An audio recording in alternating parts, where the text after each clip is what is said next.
Assalamualaikum warahmatullahi wabarakatuh. Perkenalkan kami dari kelompok 2, Sistem Paralel Terdistribusi, dengan anggota Septiana Dewi Guna, Rahan Palupi Nurman, Bunga Mutiara, dan juga Haifa Aprilia. Di presentasi kali ini kami akan membahas tentang fungsi tugas distribusi file system. Selanjutnya akan dilanjutkan oleh rekan saya. Perkenalkan, saya Bunga Mutiara yang akan menjelaskan tentang memahami fungsi distribusi file system. Mari kita jelajahi dunia distribusi file system. Presentasi ini akan menjelaskan konsep dasar, manfaat, arsitektur, komponen, komponen penting, dan penerapan praktisnya.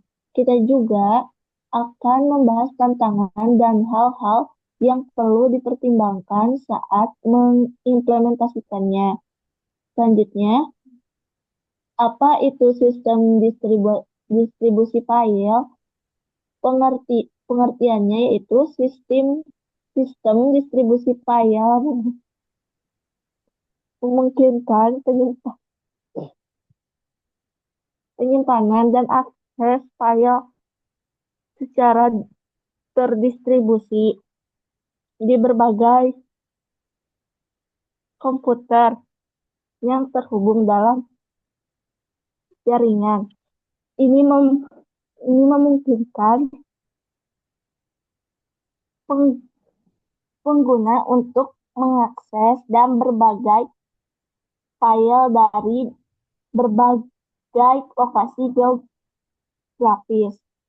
Contohnya, beberapa contoh populer termasuk sistem file cloud seperti Google Drive, Dropbox, dan OneDrive yang memungkinkan pengguna untuk menyimpan dan berbagai file melalui internet. Selanjutnya yang akan dijelaskan oleh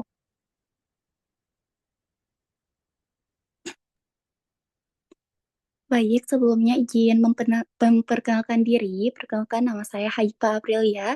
Di sini saya akan melanjutkan materi yang rekan saya yang tadi menjelaskan, yaitu saya akan membahas distribusi file system untuk memastikan data tetap tersedia, aman, dan efisien. Di sini ada tujuan distribusi file system. Pertama ada akses terpusat. Distribusi file system memungkinkan akses terpusat ke file dan data.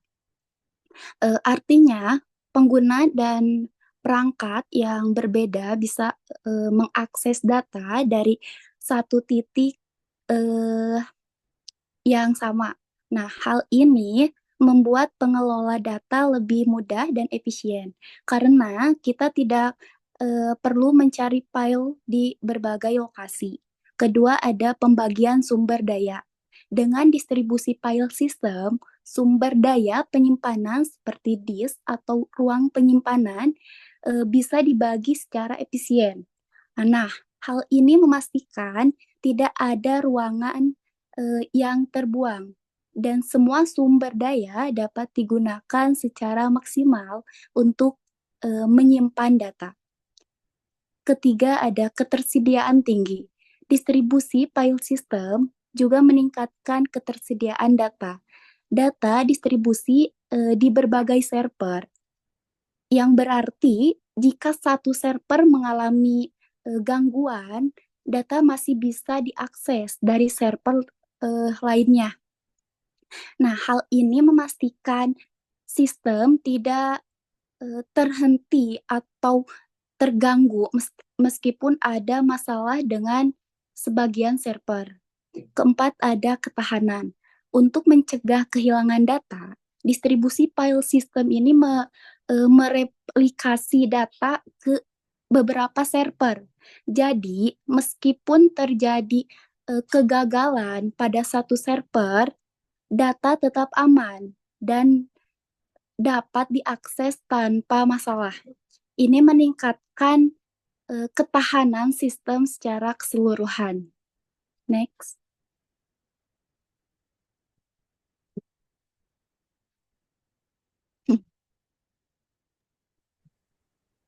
Baik, akan saya lanjutkan. Keuntungan menggunakan distribusi file system. Pertama, ada ketersediaan tinggi. File dan data tetap tersedia meskipun satu atau lebih server mengalami kegagalan. Artinya, file tetap bisa diakses walaupun ada server yang bermasalah, sehingga layanan tidak terganggu. Kedua, ada skalabilitas. Mudah untuk memperluas kapasitas penyimpanan dengan menambahkan server baru ke sistem. Maksudnya, kapasitas penyimpanan bisa ditingkatkan dengan menambahkan server tambahan tanpa harus mengganti struktur sistem yang ada. Ketiga, ada efisiensi. Efisiensi ini meningkatkan pengguna sumber daya penyimpanan melalui berbagai ruang penyimpanan di berbagai server. Nah, dengan ini sumber daya yang ada dimanfaatkan secara maksimal sehingga penyimpanan lebih optimal. Keempat, ada keamanan. Meningkatkan keamanan data dengan penerapan kontrol akses dan enkripsi.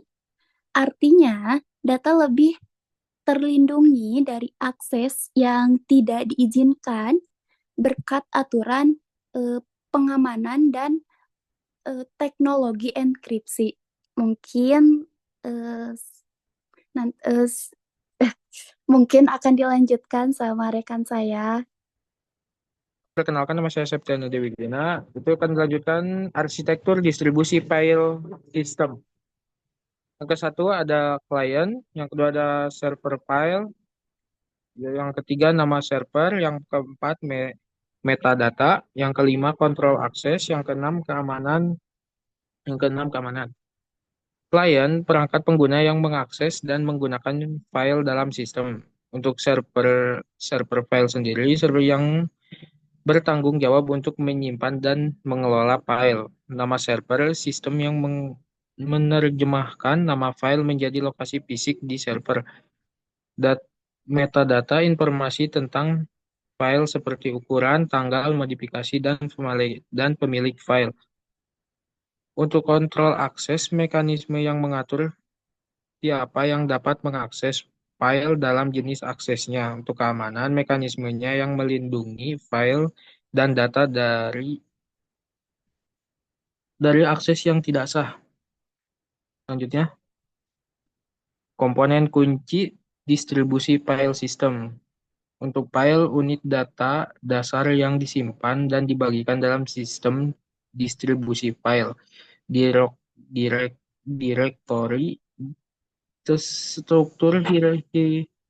struktur hierarkis yang digunakan untuk mengatur dan mengorganisasikan file dalam sistem. Server komputer yang menyediakan layanan penyimpanan dan akses file kepada klien. Jaringan infrastruktur yang menghubungkan klien dan server serta memungkinkan transfer data. Oke, selanjutnya dilanjutkan oleh rekan saya. Baik, sebelumnya izin melanjutkan, saya Raihan Palupi Nuriman akan melanjutkan pada penerapan distribusi file system. Yang pertama kita membahas pada penyimpanan cloud, yaitu platform seperti Google Drive, Dropbox, OneDrive, and iCloud menawarkan solusi yang penyimpanan dari berbagai file yang mudah diakses dari berbagai perangkat dan lokasi, dengan antarmuka yang ramah pengguna dan integrasi aplikasi yang baik. Dan yang kedua yaitu sistem file jaringan atau SMB or CIFS dan NFS. SMB atau CIFS merupakan server message block atau Common Internet File System, dan NFS yaitu New York File System, Network File System, maaf, memungkinkan berbagi file efisien di jaringan lokal. SMB atau CIFS umum digunakan di lingkungan Windows, sementara NFS di lingkungan Unix-like. Yang ketiga, ada sistem distribusi data atau Hadoop dan Spark. Hadoop dan Spark yaitu sistem distribusi data berskala besar, memanfaatkan sistem distribusi file untuk menyimpan dan memproses data masif. Hadoop, Hadoop atau Hadoop menangani data terstruktur dan tidak terstruktur, sementara Spark unggul dalam pemrosesan real time. Selanjutnya ada juga penyimpanan dan akses data perusahaan besar. Sistem distribusi file krusial bagi perusahaan besar untuk penyimpanan dan mengakses data besar dan kompleks secara efisien, mendukung kolaborasi dan pengambilan keputusan yang lebih cepat. Selanjutnya yang kelima yaitu sistem manajemen dokumen perusahaan. Banyak perusahaan menggunakan sistem distribusi file sebagai dasar sistem manajemen dokumen terpusat untuk penyimpanan, pencarian, dan juga berbagi dokumen. Selanjutnya, ada akses data di lingkungan heterogen. Merupakan sistem terdistribusi atau sistem distribusi file menjamin akses dari konsisten di lingkungan beragam sistem operasi yang dan perangkat keras. Memastikan interoperabilitas di seluruh infrastruktur. Nah, selanjutnya yaitu tantangan dan pertimbangannya. Yang pertama adalah konsistensi itu dapat memastikan data konsisten di semua server. Dalam ketersediaan juga memastikan file tersedia bagi pengguna secara konsisten. Keamanannya sendiri itu melindungi file dan data dari akses yang tidak sah.